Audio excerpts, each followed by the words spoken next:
For those living in the medieval world, it would have been hard to imagine a place closer to God than the High Alps. Spires of rock pointing heavenwards, higher than any other, pierce the sky. Monte Bianco, Mont Blanc, the White Mountain.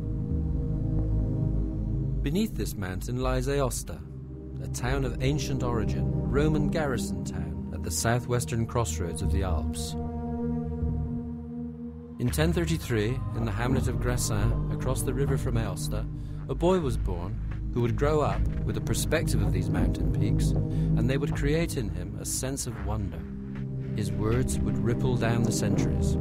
His name was Anselm.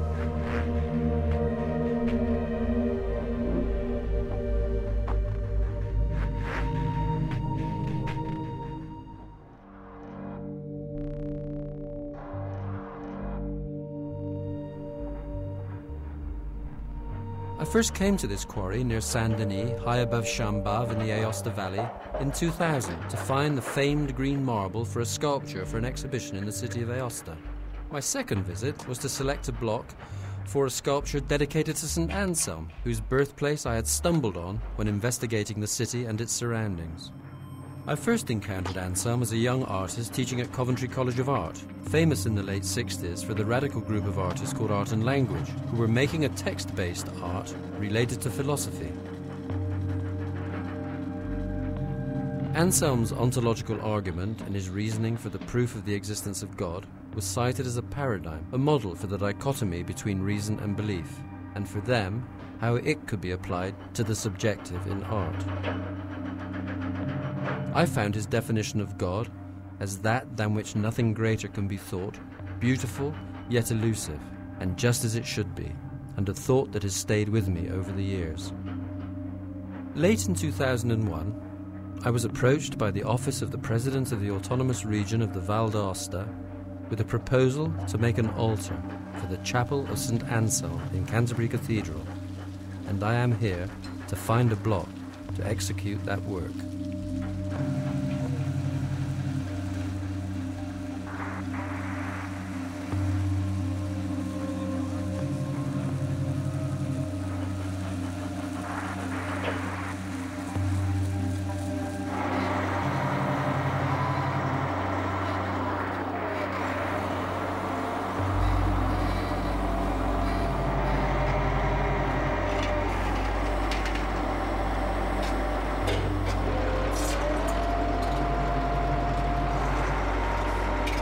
The selected block has been transferred to the Meningoni yard for transshipment to Carrara.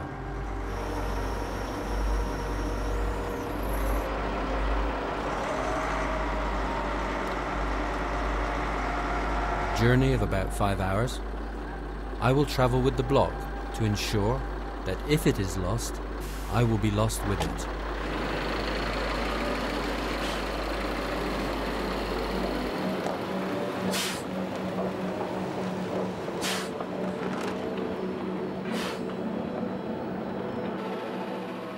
Great engineering skills have been exercised to carve out roads into these steep valleys.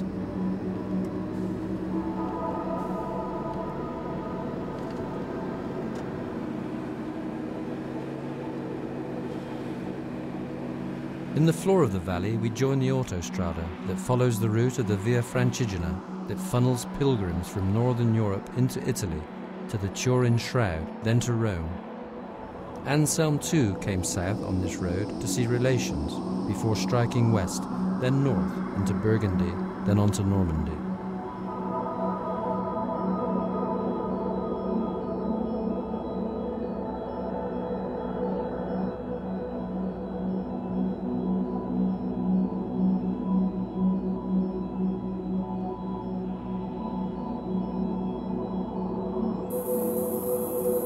We cross the Alpes Maritimes towards Genoa. In the helter-skelter and roller coaster of today's road networks, there are occasional glimpses of old towns where earlier travellers would have rested at sunset. We join the miracle of the western coastal autostrada. Steven, sei stanco? No, sono abbastanza buono, puoi guidare un po'? Eh? Vuoi mi guidare un po'? Ti faccio guidare un po' te.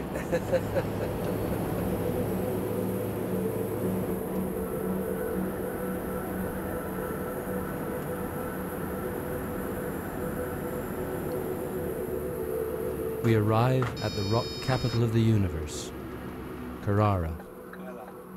We will unload in the morning.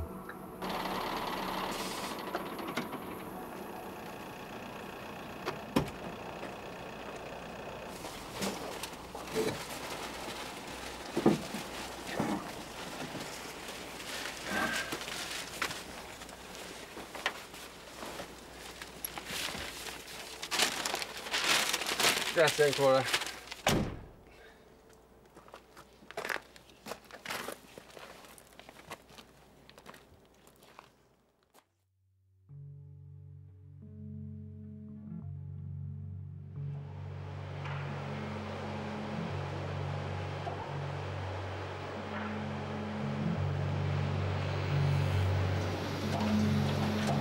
The pieces will consist of what are ostensibly two squares, a kind of classic double square within a rectangle, and this denotes here an opening.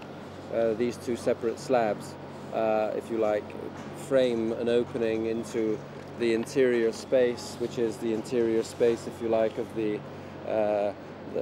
thought process of the sculpture. If you like, the sculpture could be seen as a reliquary of thought, a place for thought, a place for meditation, and I suppose an interface with the thinking and the philosophy of Anselm.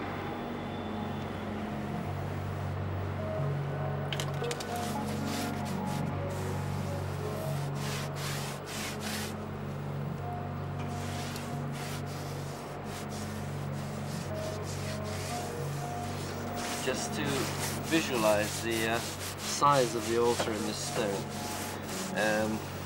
It may seem this is a very small piece of this massive block, but it's just an idea just to get the scale of a person standing, a priest if you like, standing next to the block who may be presiding over the service, and just as a way of getting an idea of the scale of it, I'm just, if you like, drawing in wet.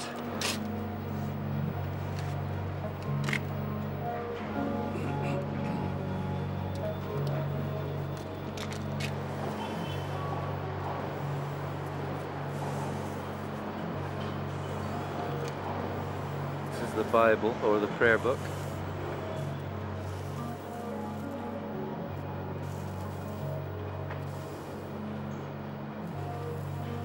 Today's been an opportunity to study the block really for the first time, to get close to it, to study it for defects that may be there, to study the patterning in the surface, the veins that go through it, all of which may be able to help me make a more interesting composition, if you like, because these images on the surface, in the surface, the mark of nature in these stones are things that can be exploited. So I'm looking for every opportunity of working with nature to find a voice, a way of expressing the idea behind the altar for the cathedral in Canterbury.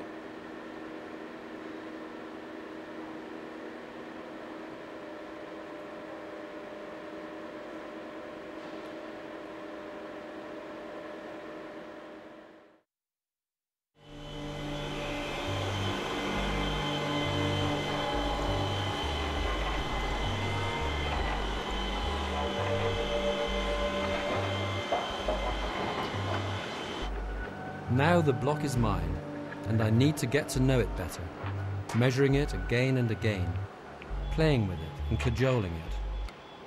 I like to coax my stone, to set up a dialogue with it. Even although I am working with industrial processes, I can't just superimpose a master plan on it. I love to work in factories. Here the mass of the stone and the power needed to yield up its qualities is much in evidence. This, however, only serves to demonstrate that energy required by the individual who fashions stone by hand. It's the same. The only difference is time. Techniques that are used today are much the same as those used 2,000 or 4,000 years ago. The difference is the technology used to deliver that technique. For hard stones, the ancients would have used long copper or bronze blades fed with carborundum or sand and water. Today we cast our abrasives, diamonds, into the blades. The Romans drove gang saws with water power. But where there was no water, manpower would be used. Electricity drives our great engines.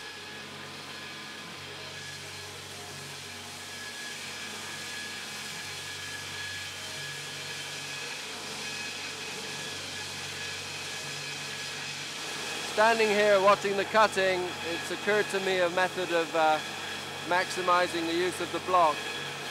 Rather than cutting a section off one end to enable me to make the monolithic altar, I can cut the block laterally along its length and extract the section where the defected area is, which would be here, and that will leave me with a single block exactly the size I need for the monolithic altar. The first cut will give me a machined reference point from which I can more accurately map out my project.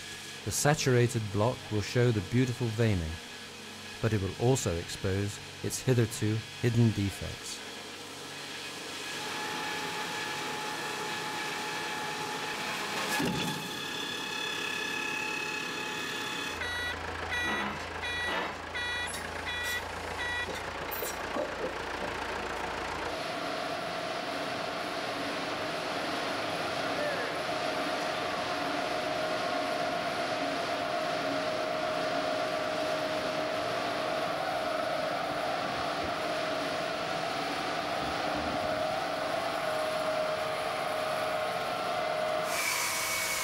The processing of the blocks by wire and gang saw has produced slabs of the required thickness. The slabs in their turn have been processed in a polishing machine that exerts tons of pressure to produce these mirror surfaces.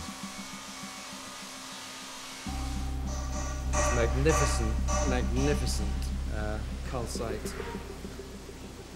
This spectacular finish shows the special subtlety and depth of this Chiesa type of Aosta marble.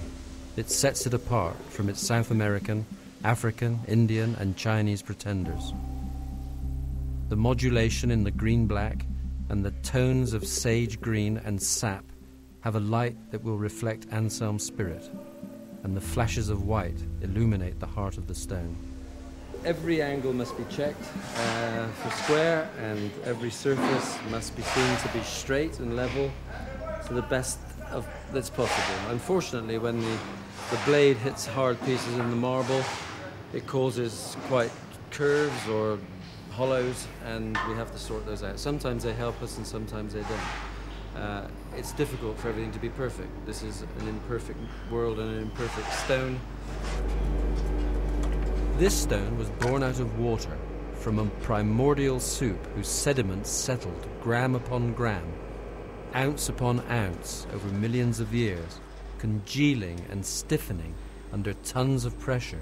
It would become immeasurable as the pressure of tectonics squeezed it further until all moisture was gone or transformed, and metamorphosed from swamp, forced up to become vivacious mountain, and with the help of water and pressure again, another transformation takes place as human imagination heaps layers of meaning onto the new form it takes.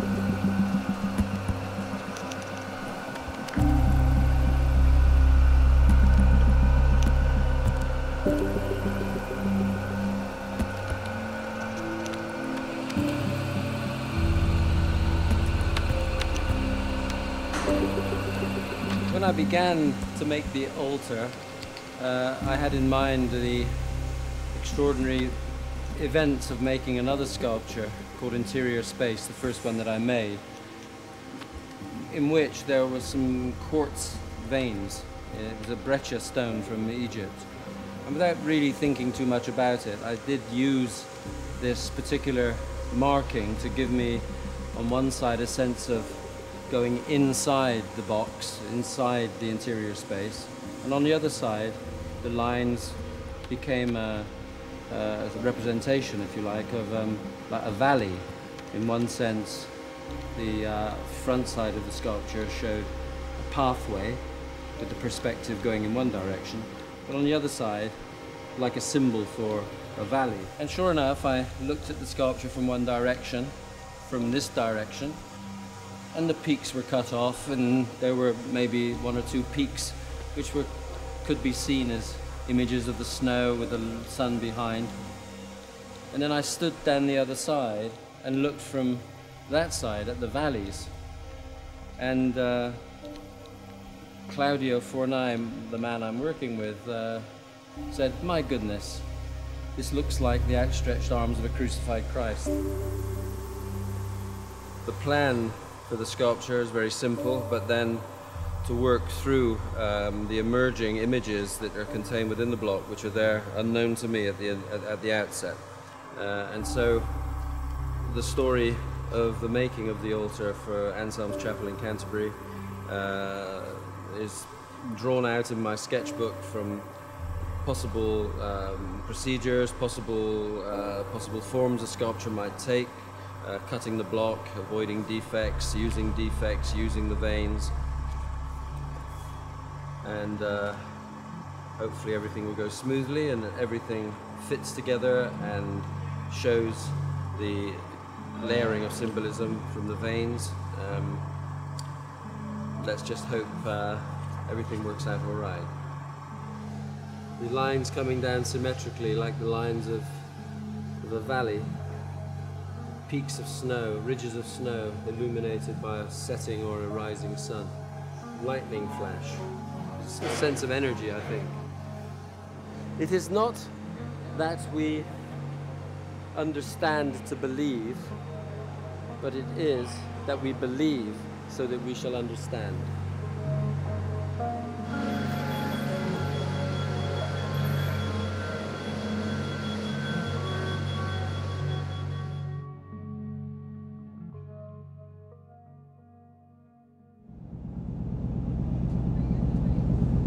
Anselm probably came to England in his duties as Abbot of Bec before he was summoned to be Archbishop of Canterbury in 1093 by the King, William Rufus. He was to succeed his mentor Lanfranc, William the Conqueror's Archbishop, 4 years after his death. It might have been seen as a dreadful appointment for Anselm, having to leave his beloved brothers at Bec to do battle with the worst king that England would ever have, with an infamous, debauched and thieving court. However, he was not only succeeding his mentor as he had done as prior at Bec, he would be ascending to the throne of St. Augustine, who had been Archbishop 400 years before, and against whose intellect Anselm had sharpened his own. I have followed Anselm to Canterbury from his birthplace at Aosta, via Carrara, the altar passed by Aosta, and through the Mont Blanc tunnel crossing the English Channel, to be here at the chapter house at Canterbury Cathedral. There is a sense of trepidation as the crates are opened, and for all the rehearsals of its assembly performed in Italy, unknown genies may have made their mischief.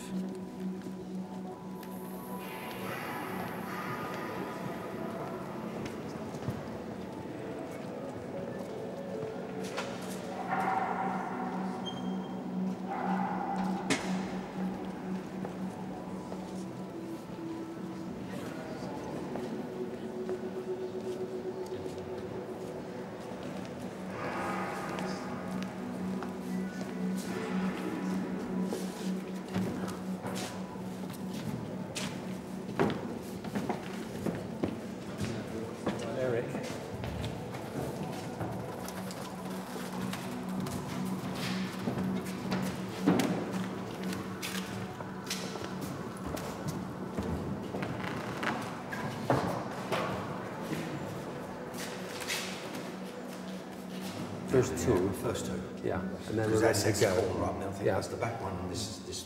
Okay, then we can do that. I think the next one to come out the box is the back. Yeah. And it's left side, so that's the one. Yeah. Right, so I want to spin it around then. So this is the front edge. That's the front edge. Yeah. That's right. Yeah, that's the inside. Cut the bearing.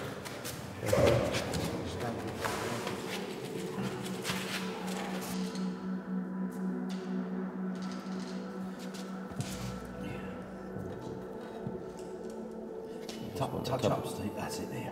That's perfect. Actually, it's handy to have that sticking up on there, isn't it? Yeah, okay. And to me, 2 centimeters, 2 millimeters.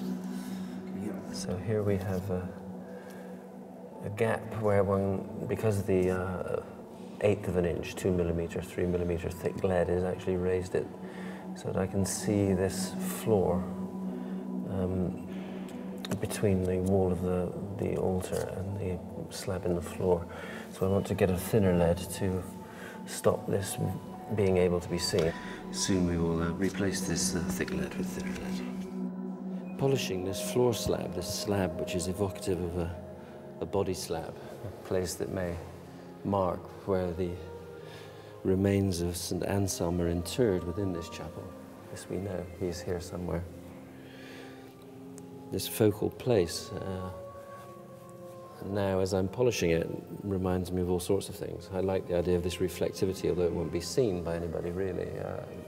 There's a reflection of this floor slab with the ceiling of the interior space of the altar. And each wall facing the other wall will reflect upon itself, giving this metaphor for infinity.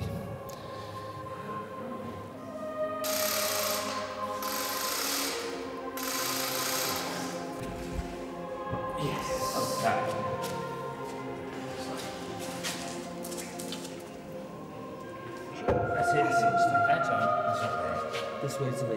Yep. That's it. That's actually whacked against it. That's enough. That's all right. I'm going to stop there to swear it,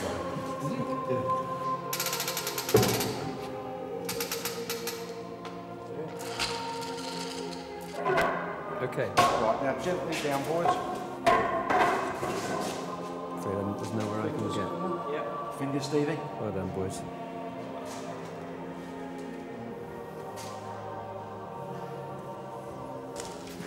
Well, it goes.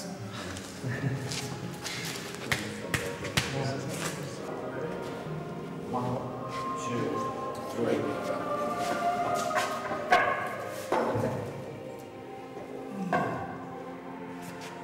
Lights up. Slide up. I've got gunge. Ready, Tom? Last one. Nice and easy. Yeah, Stevie, go in.